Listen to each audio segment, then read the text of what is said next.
যথাযথ সমারোহে গত বৃহস্পতিবার ১৯ ডিসেম্বর উদযাপিত হয়ে গেল রাজধানীর অন্যতম প্রাণকেন্দ্র তেজগাঁওয়ের বহু স্বীকৃত ক্রীড়ামনা সামাজিক সংগঠন প্যাসিফিক অ্যাসেম্বলির ৪০ বছর পূর্তি উপলক্ষে পুরস্কার বিতরণী ও মনোজ্ঞ সাংস্কৃতিক অনুষ্ঠান।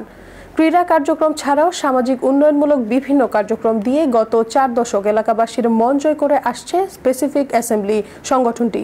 অনুষ্ঠানে বিশেষ অতিথি হিসেবে উপস্থিত ছিলেন বিশিষ্ট শিল্পপতি ও সমাজসেবক জনাব আলহাজ আব্দুল ওয়াহেদ। অন্যান্য বছরের ন্যায় এই বছরেও ব্যাডমিন্টন ও বিভিন্ন ইভেন্টের পুরস্কার বিতরণ করা হয়। পুরস্কার বিতরণ শেষে মনোজ্ঞ সাংস্কৃতিক অনুষ্ঠান ও পরবর্তী দিক নির্দেশনা দেওয়া হয়। আমাদের এই সংগঠনটির বয়স কিন্তু অলরেডি ৪০ বছর।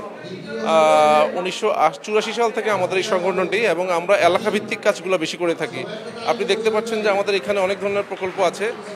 তার মধ্যে আমাদের ময়লা প্রকল্প, 24 আওয়ার সিসি ক্যামেরা সার্ভিস, সামাজিক কার্যক্রমগুলো করে থাকি। এর পাশাপাশি আমরা ক্রীড়া সংগঠকের যে কাজগুলো হয় সেই কাজগুলো করে থাকি। আমরা প্রতি বছর বিভিন্ন ধরনের টুর্নামেন্ট অ্যাপ্লাই করে থাকি। তার মধ্যে ব্যাডমিন্টন, ক্যারাম বোর্ড, ফুটবল, বিভিন্ন ধরনের খেলা হয়ে থাকে।